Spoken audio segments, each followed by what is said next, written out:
거룩한 부처님께 귀의합니다. 거룩한 가르침에 귀의합니다.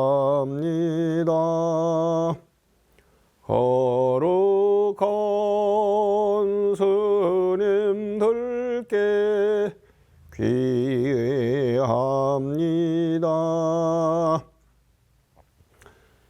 귀울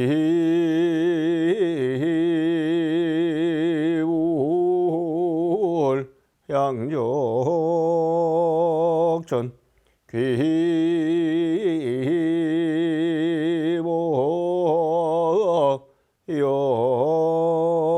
귀보역전 귀흥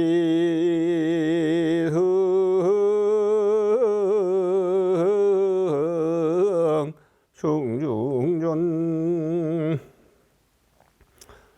부땅 사라낭 아차미 담망 사라낭 아차미 상강 사라낭 아차미 도띠암비 부땅 사라낭 아차미 도띠암비 담망 사라낭 아차미 도띠암비 상강 사라낭 아차미 다띠암비 부땅 사라낭 아차미 다띠암비 담망 사라낭 아차미 다띠암비 상강 사라낭 아차미.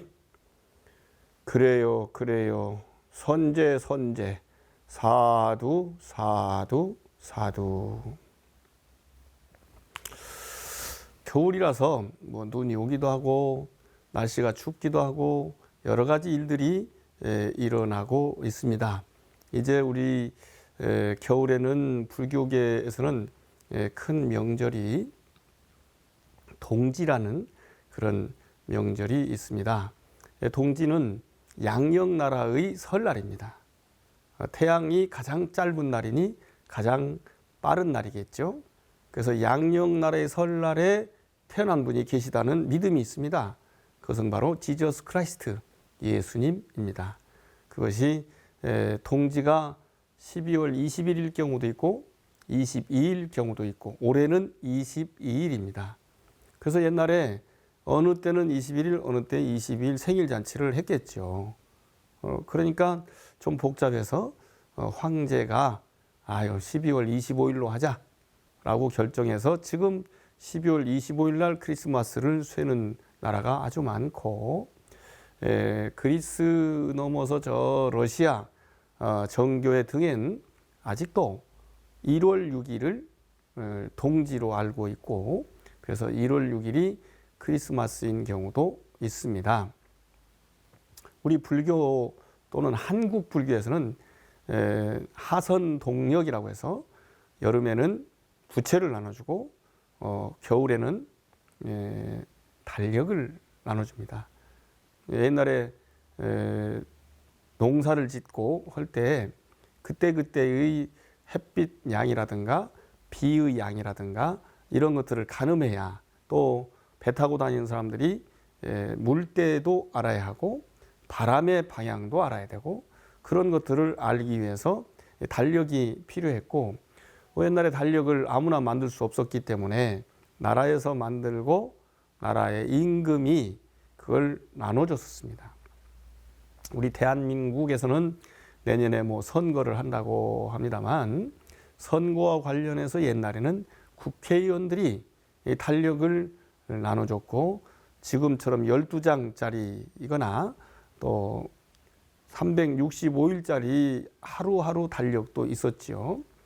그런데 24절기를 적은 그런 달력을 나눠주던 때가 있었습니다. 물론 농협 같은 단체에서 만들어서 나눠주기도 했었죠. 그래서 그 동지 때 우리가 뭔가 새해 첫날 같은 날이니 좋은 일을 하면 좋겠다, 이런 것을 생각하고 이 일들을 권한 분들이 동지불공이라는 것을 생각했습니다. 그 동지불공 때는 무엇보다도 정성을 들인 게 좋았는데 어떤 정성일까요? 제 설법 중에는 좀 특이한 마른 똥막대기 같은 묘한 더럽게 느껴질 수도 있는 그런 가르침도 있지만, 이 동지 때는 정말로 정성이 아주 중요하다. 어떤 것도 다 정성이 필요하지만 옛날에는 불을 만드는 것이 어려웠어요. 그래서 그 불을 발견하거나 또 쇠를 찾아내서 활용하는 것이 그 나라의 힘을 키우는 그런 계기가 될 수도 있었지요. 요즘은 바람직할 때도 있지만 정말로 우리 인류와 온 자연을 훼손시키는 어떤 불이 있습니다. 그게 이제 원자력이라고 이야기를 하죠. 근데 저 같은 사람은 핵이라고 하는 표현을 씁니다. 원자핵 발전소. 이게 필요한 때는 필요하지만 어려운 때는 어렵습니다. 우리 후쿠시마 사태를 통해서도 많은 분들이 죽고 또 많은 분들이 지금도 고민하고 있고, 전 세계로 좀 퍼져나가고 있는 알프스라고 하는 그 처리 시설에서 나온 물을 어떻게 할 것인가. 그런데 이웃 나라의 것이라서가 그런 게 아니고, 현재 우리의 기술력으로는 대한민국도 마찬가지고 일본도 마찬가지고 중국, 러시아, 우리 프랑스, 독일같이 없애기로 한 데는 또 다릅니다만, 그리고 미국 모두 직접 그것을 어떻게 없애버릴 수가 없습니다.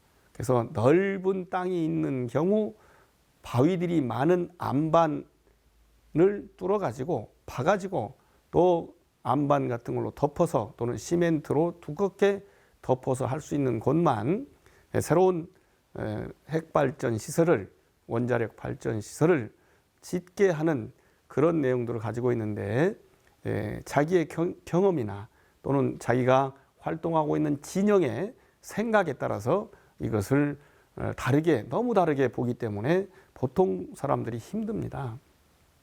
실제로 발전에, 햇볕에 또 산업에 도움되는 것도 사실이고, 그것 때문에 죽는 사람이 저렇게 많다면 또 언젠가는 없애야 될 것도 사실입니다. 근데 그것을 어느 한쪽의 의사에, 한쪽의 이익에 의해서만 결정할 일이 아니고 전체가 함께 나누고, 그리고 예를 들면 원자력 발전을 주장하는 분들도 위험하기는 중국계 위험한데 왜 그쪽엔 말 안 하느냐라고 얘기하는데, 언제나 다 필요한 것이 있고 불필요한 것이 있고, 그 다음에 그것을 받아들이거나 배척하는데도 순서가 있게 마련입니다. 그 순서라는 것이, 저도 일본에서 활동을 하고 있습니다만 일본 쪽 것은 이미 터졌고 중국 것은 아직까지는 안 터졌고, 그렇기 때문에 말하는 순서가 다를 뿐 어느 쪽이든 바람직하다라고 볼 수 없습니다. 그리고 우리 국내는 너무나 좁고, 그리고 인구 밀집 지역에 너무 많이 있어서 언제나 안타까운 마음, 졸이는 마음을 가지지 않을 수가 없습니다. 그래서 이런 부분에 대한 생각까지를 합쳐가지고 슬기로운 일들을 통해서 좋은 일로 변환되고 좋은 일이 많이 오도록 하는 것이 달력을 통해서 가늠을 하고, 그리고 그때 우리가 어떤 노력을 하자라고 하는 것을 다루는 것이 동지이기 때문에 동지의 불 이야기를 하게 되고, 옛날 어느 절에 공양주 보살님이 이제 불씨를 잘 우리 잿더미 속에 또 화로 속에 놔뒀는데 그걸 지켜야 하거든요. 근데 그걸 제대로 지키지 못해가지고 불이 꺼져서 동짓날 불씨를 얻으러 아랫마을에 갔다가, 먼저 그 우리 스님이 와서 얻어갔다라고 팥죽까지 잡수고 갔다고, 근데 우리 그럴 리가 없는데 하고 다 같이 얻어서 또 올라가서 보니까 나한전에 나한님이 입술에 빨간 팥죽이 묻어 있더라. 그러니 아이고 내가 잘못했구나라고 반성하고 그 다음부터는 절대로 그런 일을 하지 않았다는 그런 이야기까지 섞어서 우리 스님들이 불자님들께 부지런히 살자, 그 다음에 제대로 잘 살피는 삶을 살자, 우리 불교의 최고 가르침이라고 할까, 닦는 법이 뭐냐면 윗바사나입니다. 그것이 잘게 쪼개서 잘게 쪼개면 조그만 걸 딱 정확하게 알 수 있고 그걸 모으면 전체가 되지 않겠습니까? 그래서 그것이 수행법 가운데 하나이고 그 수행법을 이뤄가는데 먼저 그쳐져야, 고요해져야 삼매에 들고 삼매 속에서 봐야 제대로 볼 수 있다. 그런데 이런 말도 단어를 통해서, 말을 통해서 전달하고 받아들이고 그러기 때문에 말이 제대로 쓰여야죠. 예를 들면 잘한다 그랬는데 그렇게 써 있는 것을 보고 정말 잘하는구나 라고 하는 것과 잘한다 라고 한 말은 반대로 못한다는 말이 되거든요. 그래서 그 말 속에 들어있는 제뜻, 본뜻, 행간의 숨은 뜻을 제대로 살피는 것이 바람직하다. 그런 의미에서 말씀을 주제로 하는 참선, 그것이 있습니다. 그것을 화두참선 또는 간화선이라고 이야기하는데, 이 동지가 보통 우리가 음력으로 10월 15일 날 동안거 결제 해가지고 정월보름 또는 14일 날 해제하는 곳이 있는데 중간쯤 되지요. 그렇기 때문에 스님과 또 스님을 보살피는 불공을 하고 결국은 그것을 내려서 우리 스님들이 먹고 그 다음에 기운을 차려서 참선하기 때문에 그때 한눈 팔면 안 된다 라는 얘기를 합니다. 그 한눈 팔면 안 된다 하는 얘기가 우리 팔순 노파가 아주 어린 아들을 그렇게 기다리고 살피는 것처럼, 그리고 고양이가 쥐를 잡으려고 한다면 그 쥐 구멍 앞에서 딱 그 구멍만 봐야 된답니다. 그것도 구멍 저 속에나 앞에 보면 안 나오거나 또 나오는 동작을 그 시간에 딱 맞춰야만 잡아낼 수 있기 때문에 명확하게 한다는 것이죠. 그래서 그렇게 보는 것을 간호하듯이 간화두라고 이야기하는 게 간화선이어서 우리 불자들, 스님들 모두 다 그런 관심을 제대로 갖는 관법 수행을 위한 방법이 주의 집중을 놓치지 않는 겁니다. 그 주의 집중을 놓치지 않는 그 주의 집중이란 말이 인도 말로는 사띠라고 하고 요즘 이제 심리학자들이 많이 쓰고 있는 말이 마인드풀리스라고 이야기를 합니다. 실제로는 마음은 한 대상에게만 작용하기 때문에 그 작용 자체를 거기다 맞추는 것. 근데 맞추는 게 우리는 보통 맞춘다고 하는데 적용된 것의 결과는 맞춰진다라고 하게 되죠. 그래서 그렇게 어떤 관찰 대상에서 떠나지 않는 것, 그것을 말씀을 제대로 깊이 살피고 있다는 것, 그것을 말씀이 항상 내 앞에 있듯이 화두가 성성하다고 그렇게 이야기를 합니다. 동지에는 그런 개념들을 가지고 설법도 하고 우리 스님과 불자들이 노력도 하고 그런 법회 날로 활용을 하고 있습니다. 얘기가 좀 그렇게 들어집니까? 예. 그래서 이런 말씀을 제가 1시간 내내 이야기해도 그 다음에 하루 종일 이야기해도 이틀, 사흘, 나흘, 일주일 내내 이야기해도 그 말이 그 말 같고 변별력이 떨어지면 알아들을 수가 없습니다. 그런데 또 어떤 경우는 어느 한마디 때문에 탁 이해가 되어서 눈빛이 빛나면 그 다음부터는 완전히 이해하는 속도가 빨라지고 그래서 경전 전체를 읽어도 시간도 얼마 걸리지 않고 처음 본 글이라 할지라도 이해가 잘 됩니다.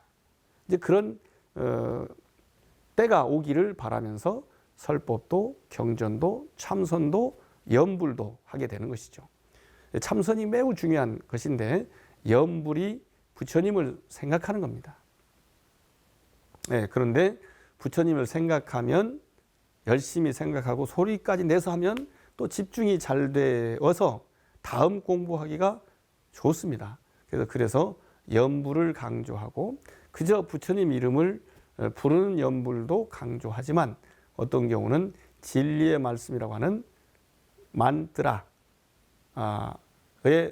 그 내용을 외계합니다. 그것이 짧은 글은 진언이라고 하고 긴 글은 다란이라고 이야기하는데 짧고 긴 차이가 있을 뿐 진리가 담긴 진리를 알게 하는 그런 말씀이라는 뜻이 들어 있습니다.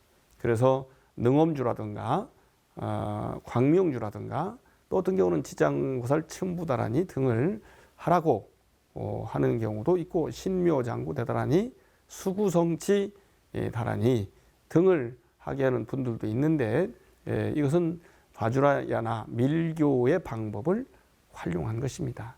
어떤 걸 활용한다 할지라도 불교는 부처님의 가르침이고 부처님의 가르침은 안 사람, 깨달은 사람의 가르침이니 덮어놓고 한다는 그런 표현은 바람직하지 않습니다. 그래서 무슨 뜻인지 알려고 노력하고 그 알물 보다 더 높이 깊게 하려고 하는 노력을 통해서 하는 것이 바람직합니다.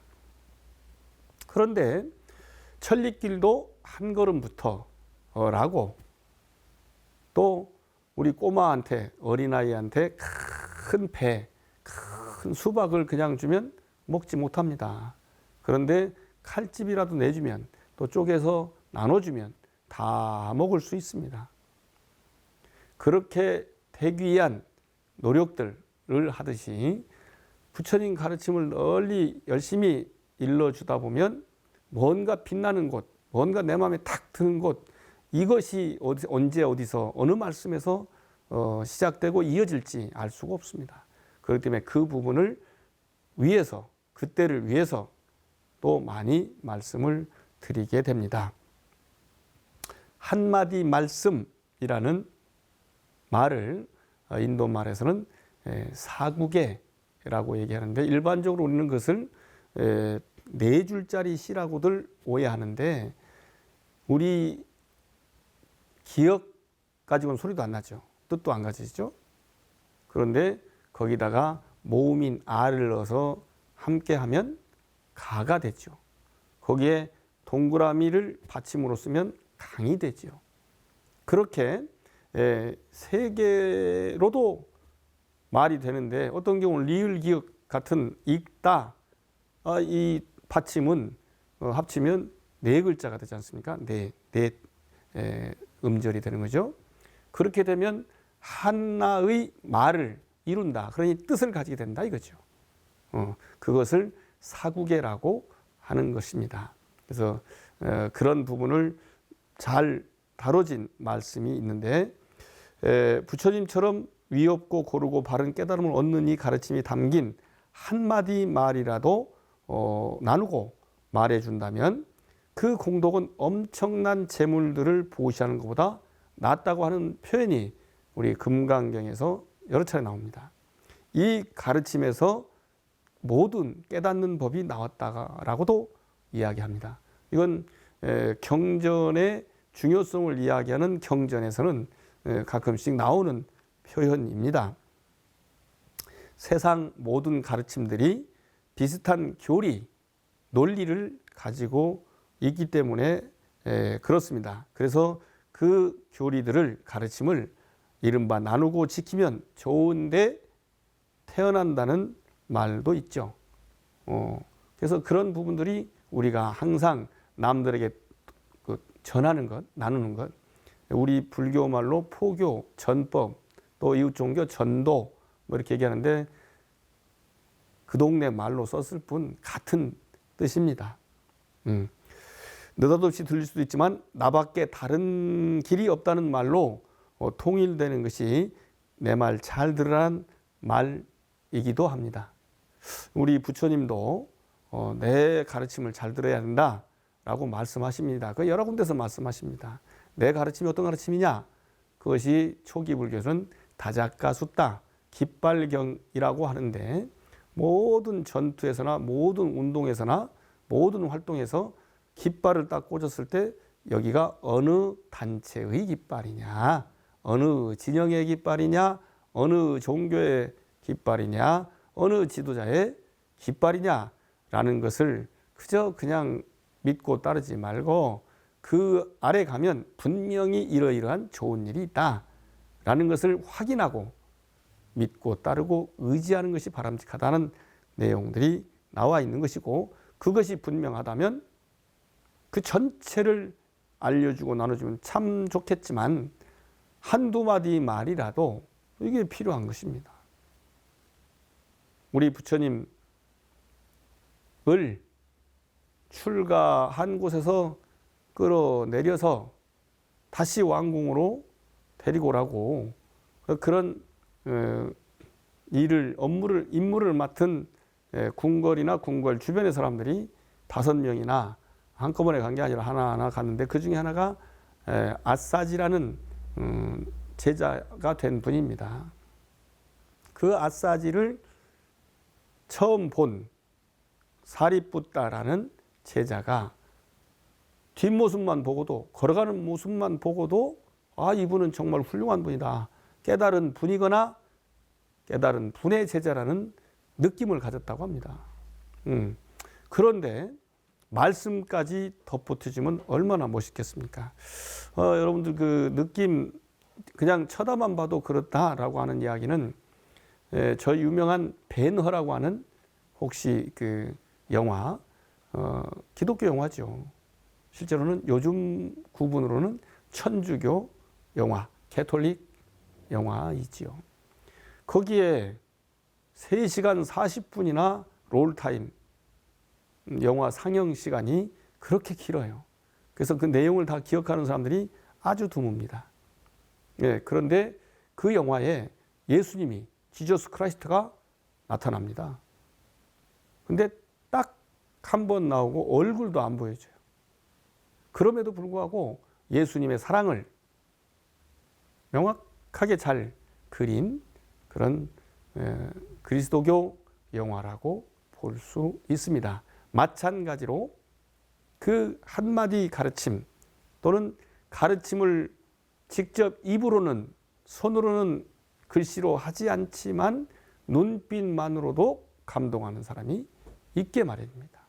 그런 이야기가 금강경에서는 한마디 말씀이라도, 사구개라도 전달한다면 그야말로 요즘 말로 하면 수백만 달러 어치의 물건을 통해서 많은 사람한테 베풀고 보시하고 나누고 기부한다 할지라도 그거보다 그 한마디 가르침이 더 나을 수 있다라고 이야기하는 것이 바로 여기 가르침입니다. 그런데 다른 말 듣고 그 말에서 나온 거 지켜봤자 라는 말보다 모든 감각작용까지 포괄하는 지각작용은 잘 살펴보면 지각하는 마음의 활동이 그 활동의 전부입니다. 그것이 일체유심조라는 말인 것이죠. 그 말이 일체유심조라는 말인데, 입으로 하는 말짓이나 몸으로 하는 몸짓이나 모두 마음으로 하는 마음짓, 곧 생각을 통틀어 말하면 마음짓에서 비롯한다는 말로 모아집니다. 이런 가르침이 담긴 한마디가 바로 깨달음으로 이끄는 별이와 같은 말입니다. 별이라는 말 혹시 한국에 와서 들어보셨나요?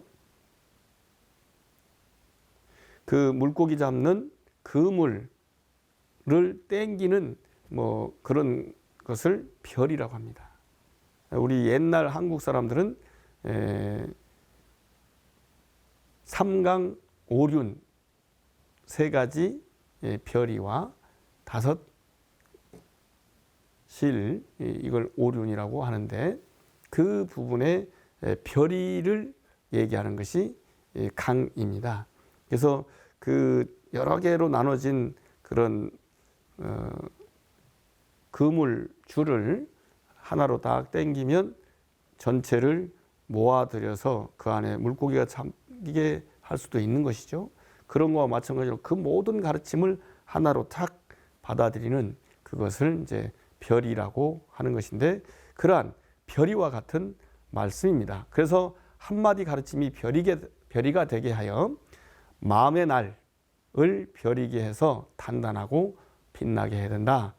이게 그 칼 쓰는 사람들을, 뭐 다른 사람을 죽이는 그런 무사들도 있지만 번뇌를 없애는 것, 그것을 칼날로 마음의 번뇌를 없애는 것과 같다고 해서 참선하는 스님들의 집을 심검당이라고도 이야기를 합니다.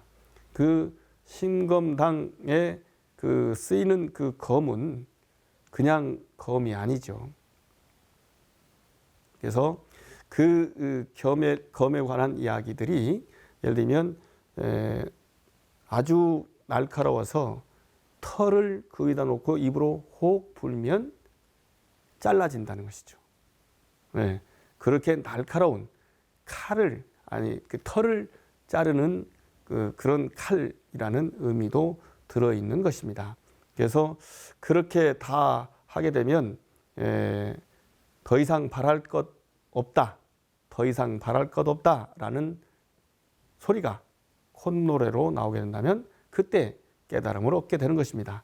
선선한 바람에 따라 노래하는 시냇물이 된다는 것이죠. 하지만 뜻도 모르고 읽거나 써대는 것은 공덕이라기보다는 붓다의 후회답지 않은 일입니다. 저승에 가서 다란히 봉투 맞춰본다는 말도 당시 좀 공부가 안 됐기 때문에 그런 걸 통해서 방편을 쓴 것이지만 바람직한 표현은 아니라고 볼 수 있습니다.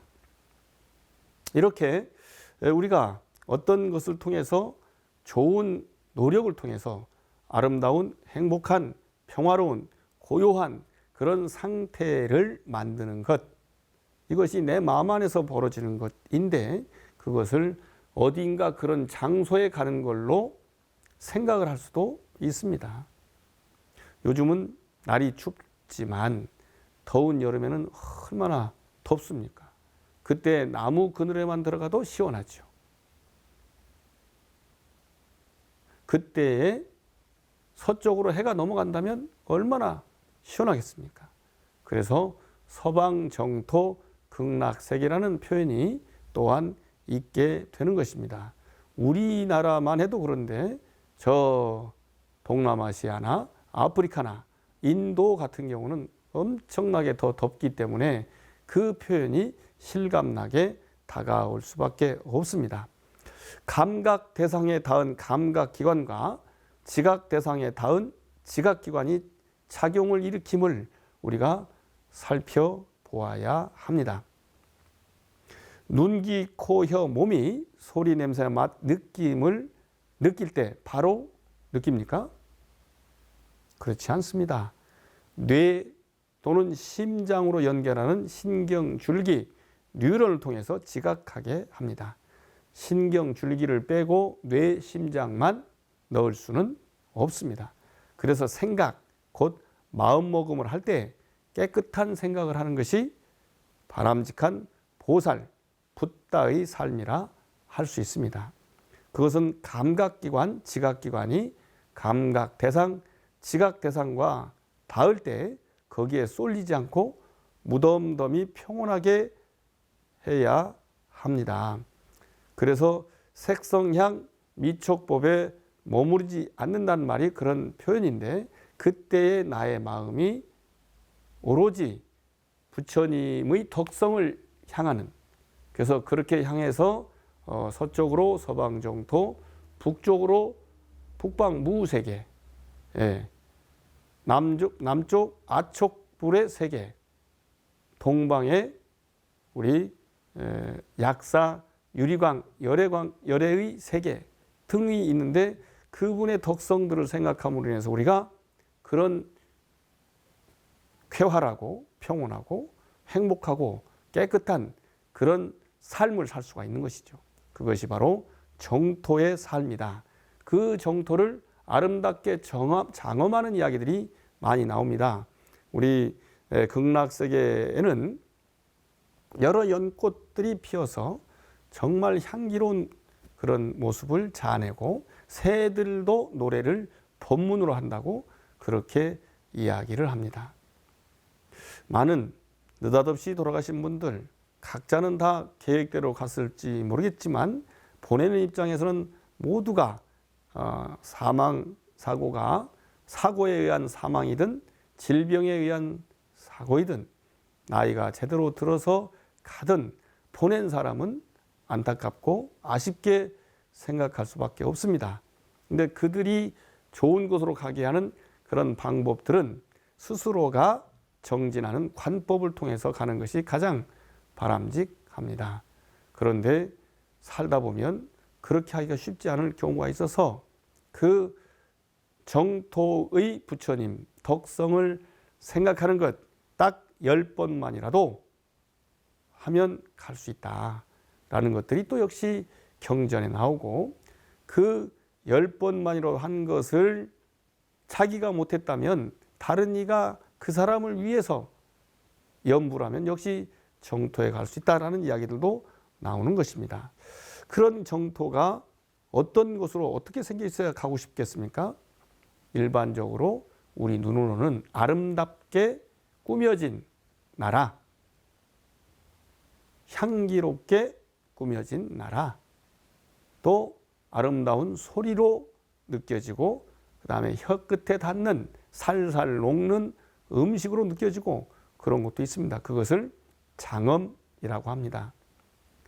우리 대승경전의 최고 경전이라고 할 수 있는 대방광 불화엄경, 부처님의 화려한 장엄을 잘 꾸며놓고 설명한 그런 경전이라는 뜻으로 읽고 있습니다만 우리가 지금 공부하고 있는 금강경 이야기도 벼락쳐서 내 마음속 번뇌를 벗겨내면 다이아몬드보다도 빛나는, 다이아몬드보다도 단단한 우리 지혜, 슬기가 나오는 것이죠. 그것의 씨앗, 핵심이 반야심경이고요. 그래서 오늘의 금강경 이야기의 기본적인 것이 바로 정토를 장엄한다는 이야기로 되는 것입니다. 그렇게 정토로 장엄하는 활동을 열심히 하다 보면 열애가 드러납니다. 열애가 드러나는 것을 경전에서는 즉견열애라고 쓰여 있는데 즉견과 현은 같은 뜻입니다. 저의 법명에 들어있는 법현의 현과도 비슷한데 드러날 현, 나타날 현 같이 쓰입니다. 근데 볼견도 또한 역시 그렇게 합니다. 본다는 말이 굉장히 많습니다. 들어본다, 대본다, 맛본다, 본다, 알아본다 이런 말들이 다 같이 있기 때문에 쓰임새가 다양해서 무엇 하나만이라고 말할 수는 없습니다. 붓다는 처음부터 그 정체성, 아상이 있다는 사고를 버렸습니다. 그러니까 갇힌 틀이, 프레임이, 규격이 있을 수가 사실은 없습니다. 갇힌 틀이 없으면 내 안의 진리를 보는 눈이 생깁니다. 그 진리를 보는 눈, 그것을 그대로 열애의 눈이라고 얘기합니다. 여안이라는 법명이 있다면 그분도 역시 열애의 눈이라고 이야기할 수 있고 그런 견해가 생겼다. 그런 정신의 레벨이 수준이 열애와 같다 하는 의미가 담겨 있습니다. 그래서 우리 금강경에서 줄곧 명토박는 가르침이 바로 고정된 의식에 갇힌 틀, 프레임을 벗으라는 가르침입니다. 그렇게 되면 자유롭고 행복하니까 틀을 벗으라는 말인 것이죠. 틀이란 어떤 것이죠? 모든 헛됨, 이것을 범소유상 개시허망이란 말로 이제 경전에 쓰여 있어요. 금강경에는 그것이 헛된 것임을 알라고 가르치십니다. 틀들이 모두 헛됨을 보면, 틀들이 모두 헛됨을 알면 바로 열애가 드러난다. 열애께서 오신다. 열애께서 나와 함께 하신다. 머무신다. 그것을 약견 재상 비상이면 즉견열애라고 하신 겁니다. 열애가 곧 드러난다면 현이라고 읽는다. 열애를 곧 본다면 견이라고 읽는다. 이 견과 현도 참 맛이 묘합니다. 열애를 본다고 보아서 바로 본다면 능소가 갈려서 잘못이라 친견할 수 없다고 풀어야 한다는 분도 계시기는 합니다. 그런 말이라고 볼 수도 있겠지만 밖에 있는 열애를 보는 것이 아니라 안에 있는 열애가 드러난다는 말입니다. 이 말은 좀 이해가 가실까요? 제 이 말씀을 듣는 여러분들 마음, 여러분들 안에 있는 부처님이 드러난다. 남들과 함께 하도록 보여준다. 이런 뜻이라는 말씀입니다. 붙여서 제가 좀 이야기할 때 이런 말씀이 있습니다. 조각 같은 걸 이렇게 할 때 떼어내고 깎아내서 이루는 조각의 묘미가 그런 차이가 좀 있는데 그 물음에 어떤 이가 아직은 덜 된 조각이 완성되지 않은 덜 부처라고 표현을 하더라고요. 그래서 제가 덜 부처보다는 앞으로 될 거니까 될 부처가 어떻게 되냐고 장명을 한 바가 있습니다. 덜 부처가 난가요? 될 부처가 난가요? 우리 한국에 오셔가지고 혹시 전통 사찰이나 또 옛날 한옥, 민가 또 그런데 그 지붕을 받치는 기둥이 있죠.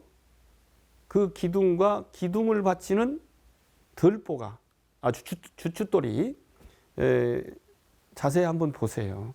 어떤 경우는 비틀어진 기둥도 많이 있습니다.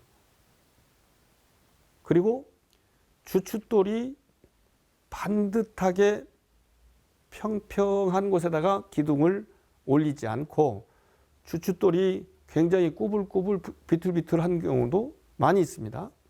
그러면 우리는 그것을 갈아가지고 나무를 탁 받쳐놔야, 거기다 세워놔야 안정적이겠죠? 그러나 꼭 그렇지 않습니다. 어떤 경우가 있을 수 있냐? 이웃나라 일본 같은 경우는 지진이 많죠. 그렇게 지진이 일어나면 바로 넘어집니다. 그런데 우리나라는 참 묘하게 조상님들이 참 슬기로운 그런 역학 구조를 알았습니다.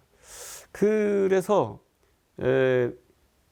나무를 그 받침돌, 주춧돌에 울퉁불퉁한 그 모양대로 딱 깎아요.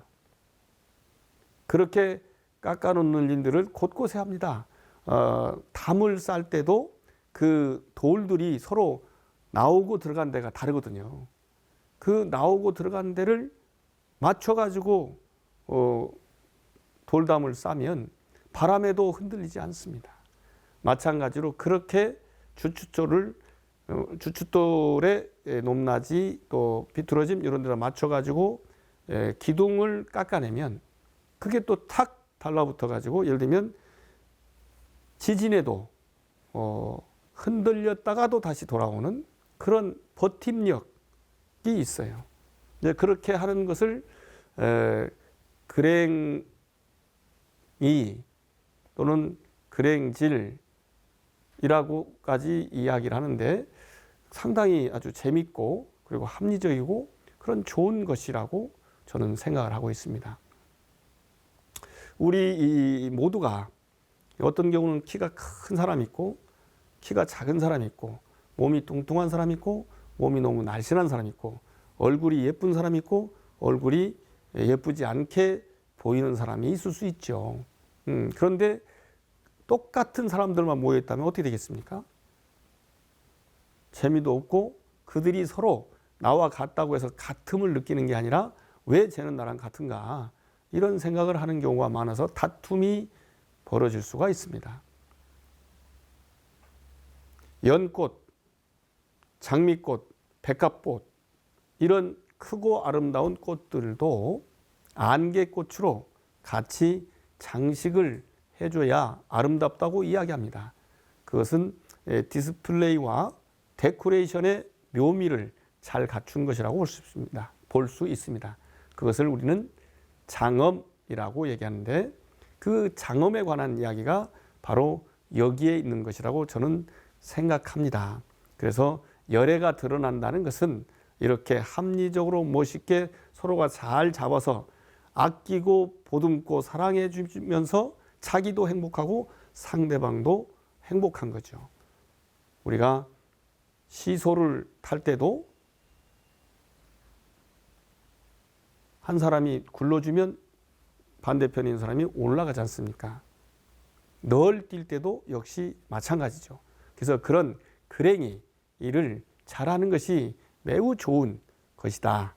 그렇게 해서 덜 붙여, 될 붙여 뭐 어떤 말이든 자기가 좋아하는 말로 쓰되 틀들이 모두 헛됨을 알면 열애가 드러난다는 것. 틀들이 모두 없음을 알면 열애가 드러난다는 그런 그 네 가지 틀 없이 보면 열애가 진리가 드러난다는 가르침을 우리가 알 필요가 있습니다. 넷인 듯 하나인 듯 같은 뜻 다른 이름 틀이 없으면 진리가 바로 드러나는데 그것을 금강지라고 이야기를 합니다. 그래서 우리가 지금 누군가가 있을 때 그 사람이 나하고 어울리지 않는다라고 생각하지 말고 어울리는 어떤 면이 있지 않겠나라고 생각해서 찾아낸다면 그와 탁 손잡고 어깨동무하고 팔짱 끼고 감으로써 행복한 곳을 만드는 것입니다. 이런 가르침을 과거에 2차 세계대전 끝에 강대국들이 잘못 그려놓은 국경선을 가지고 서로 맞대어 전쟁하고 있는데 합의를 통해서 나눠 가지지 않는 한 서로가 함께 공존하는 것이 바람직합니다. 팔레스타인, 이스라엘, 우크라이나, 러시아, 또 중국, 대만 등도 우리 또 일본과 한국 등도 또 남한과 북한 등도 이 사실을 분명하게 알아야 하고 지도자들이 현명하게 판단할 수 있도록 국민들이 유권자가 밝은 맑은 마음의 눈으로 그들을 살펴보아야 한다고 생각합니다. 고집스러운 틀을 없애서 모두가 열애가 들어가는 아름다운 향기로운 삶을 살기를 축원드리겠습니다. 중생을 다 건지오리다 번뇌를 다 끊으리다 법문을 다 배우리다 불도를 다